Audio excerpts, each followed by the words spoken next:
Greetings everyone, and thank you for downloading the Superb Diamond Range podcast, episode 33. This show is going to be on the topic of gambling. In my honest opinion, all gambling is bad. It never ever leads to anything good. The more people do it, the more money they lose, the more stress it causes them, the impact it has on their family and friends, relationships. They can go from having it all to pretty much losing everything. So I've never been a fan of gambling. In my early days, I did a little bit of boxing gambling from time to time. I felt I was pretty good at predicting fights that may go the distance. I predicted a few Ricky Hatton fights. I predicted Marco Antonio Barrera to beat Prince Nazim back in the day.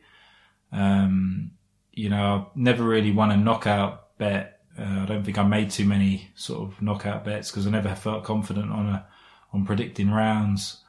I was quite lucky. I'm not going to say that I won all my bets that I placed. Of course, there was ones that I lost, but the ones I lost, I never really put much on. I was never into horse racing. I could just couldn't get into it. I can understand some people might argue that, you get better odds to win at the horses than you do the lottery, and that, while it does make sense, you could spend a lot more money on horse racing than gambling on the lottery. Depending on how much you put down each time you play and so on and so forth. But week after week, people put some pretty big size bets on horse racing. So, but both are bad. Both lottery and the horse racing are just, just a losing strategy, to be quite honest. So part of my introduction to the world of gambling came when I was in one of my first jobs. I used to work with a colleague, and sometimes after work we would go to a social club that, just have a few drinks and play pool and things like that. And the work friend used to spend a lot of time playing the fruit machines, and I had no idea how the fruit machines worked. I didn't know how to play them, but I used to just watch him playing it. And all I noticed was every time he'd managed to somehow get to the jackpot, it wouldn't be enough for him. So he would then put all his money back in again. And I couldn't understand what he was trying to do, because I would have thought if you hit the jackpot and all the coins drop out, that you would want to stop. But for some reason he believed he could, keep playing and somehow win more money than the jackpot that, that was the most you could win. And I actually seen him many times go from winning the jackpot to starting again from the beginning and winning the jackpot, and then just losing everything by the end of it. And I started to realize that it wasn't just about the money. The money was part of it, but mainly it was the fun that he was getting from it.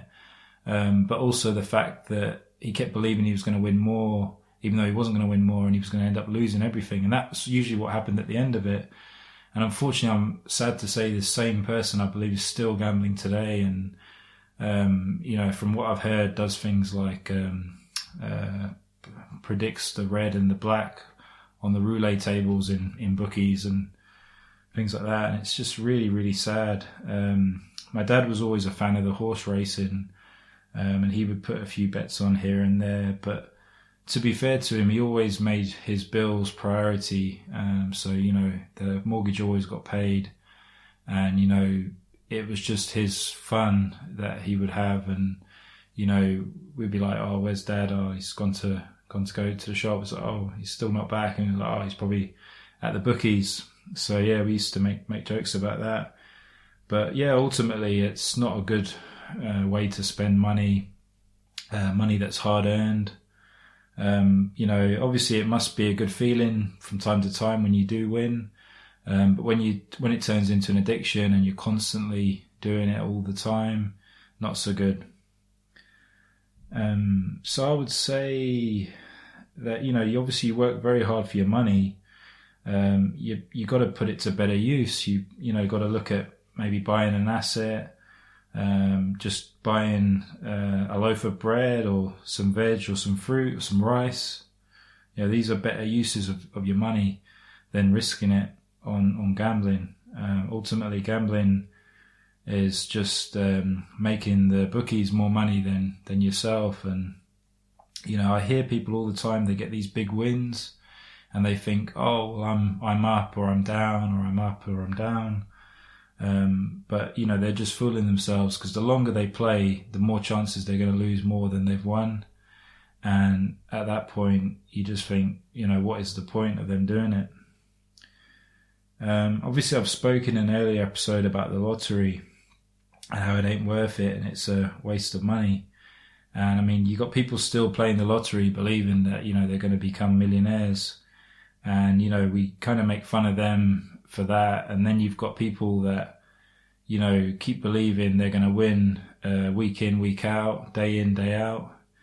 And, where I grew up, where my parents lived, there was a lot of bookies where you'd have guys that were there every day, and probably they were unemployed maybe, and they were just drinking cans of beer. And back in those times, you were allowed to go in with cans of beer and put on bets. And, obviously you've got drinking alcohol makes you make unwise decisions and you're not thinking straight.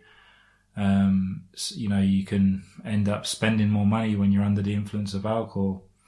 And to me, it just seemed like a really bad combination, but the two are quite well linked, because obviously, you take one drink and you end up drinking a lot more than you plan to, because you kind of it's almost like you lose control. And it's the same with gambling. You start small and then you win, and then you try again, and then you might win again, and then you just start losing. So then in your head, you believe you've got to play catch up. It's like, oh, this bet will make up for that bad bet, and this bet will make up for that bad bet. So it's pretty downward spiral, really. And I just feel for anybody that does it. And I mean, I had a good friend whose brother had an amazing, I believe he had a council flat in a really lovely part of London, in Kensington. And he was obsessed with the horses, and he would basically keep playing all the time. And it got to the point where, he started neglecting paying his rent. And, again, he had that belief that the next one was going to win, that he would be able to recoup the money he'd lost and then somehow pay his rent. And he got into arrears really bad. And unfortunately, it just wasn't happening. And I think even he was getting into debt as well. So that's another one that's kind of connected with it, getting into debt with gambling, not paying your bills, borrowing money to gamble. It's all kind of interwoven in many ways. So that is just a absolute waste. I mean, a lot of people, they call it harmless fun. I mean, it ain't fun losing this month's rent or this month's mortgage, being in arrears, not paying your electric and gas. You could be out on the street before you know it. How gambling compares to drug use or alcoholism? Well, like I mentioned earlier, when you have one drink, there's a good chance that you might have another, because you build a tolerance, and you might be having fun. Somebody else around you might encourage you to have another one. And that's another thing with gambling. You might have friends that gamble, so you've got people that are coming into the workplace, meeting you in a pub, and they'll be saying things like, oh, I put a bet on such and such football match and I won X amount. Are you going to put a bet on? It's just a bit of fun. And they'll convince you to do it as well. So you'll be like, oh, okay, cool, I'll put some on.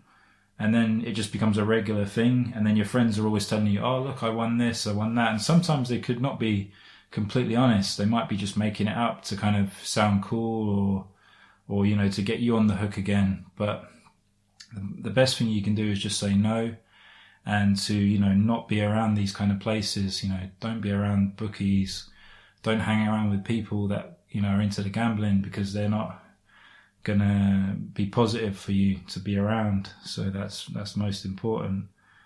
I mean, there are better places to be than bookies. You can be spending time with your family. If you have a pet, you could be playing with a dog, or you could be going for a day out to a nice park, or maybe go to the cinema, visit a place you've never been. a bit of traveling as well. Like you might be missing out on holidays because you spend all your money on, trying to win money. So that's definitely a better use for your money. The other thing to remember is obviously the gambling industry makes too much money, and gamblers and their families always are suffering. You gotta start to sort of save your money and spend less than you make, and it's just not a positive thing at all. And I would even advise on, rather than gambling, maybe try giving, so if there's somebody in a less fortunate position or somebody needs some help, if you want to help a charity or something, maybe you could look at, giving some rather than, so that when you give, it's like you give not to receive, instead of with gambling, you're trying to give a little to win a lot.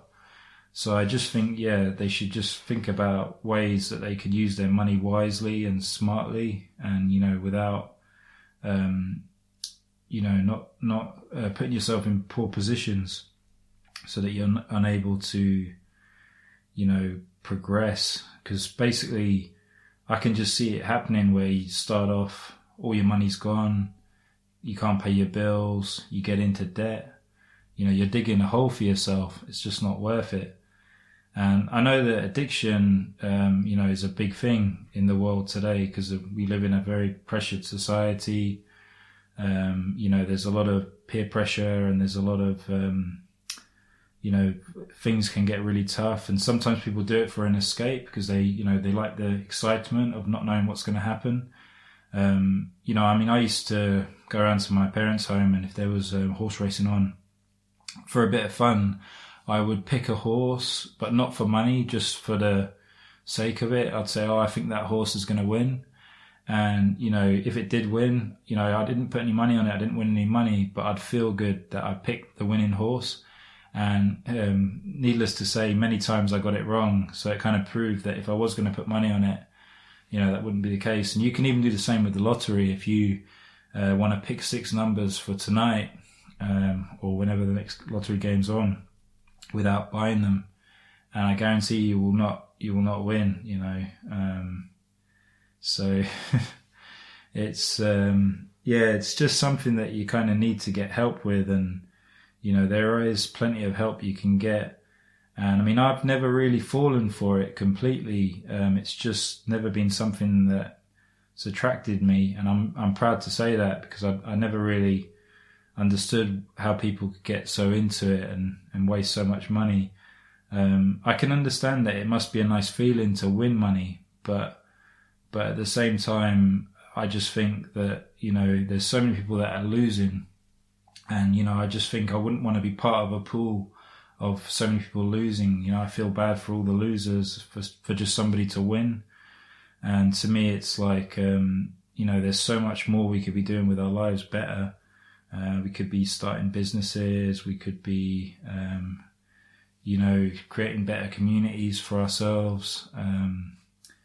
We could be doing really positive things in our own communities. So to me, it seems like a wasted life to gamble. And, I think most important thing is to admit if you've got a problem, to admit you've got a problem and get help, and if people support each other as well and help each other. So if you know anybody with a problem, there's no harm in trying to talk to them about it, offering them some help. We are here to help each other in this world, so that's a very important thing. To finish with, I was going to give some quotes from the King James Bible that were in relation to gambling.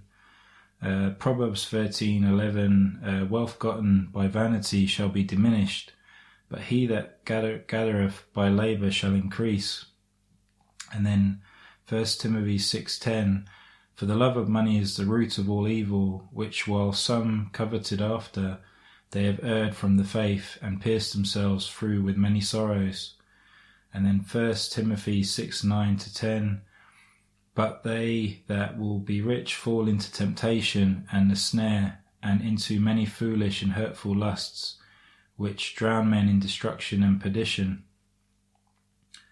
Obviously Matthew 6:24, no man can serve two masters, for either he will hate the one and love the other, or else he will hold to the one and despise the other. Ye cannot serve God and mammon.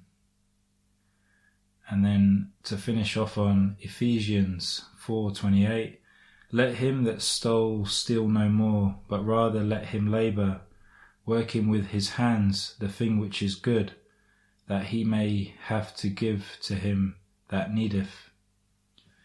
So there you go. There was a few quotes from the Bible in relation to gambling, which I believe they used to refer to as casting, if I'm not mistaken. But ultimately, it's just not a great thing to be doing. And as I say, there's help out there. Stop supporting the gambling industry. They've got plenty of money. Gambling affects so many things. It affects sport. There's a lot of gambling that goes into sport and can affect the results or outcomes of sport. Some sports are even fixed, and can be all down to the gambling, how much money's going on, which competitor, and so on and so forth. But ultimately, the main message is stay out of it. Don't bother with it. Anyway, thank you very much for listening to this podcast. Appreciate your time.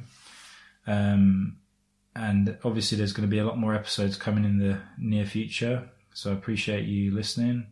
And I'd like you to definitely recommend it to your friends and family if you enjoyed listening.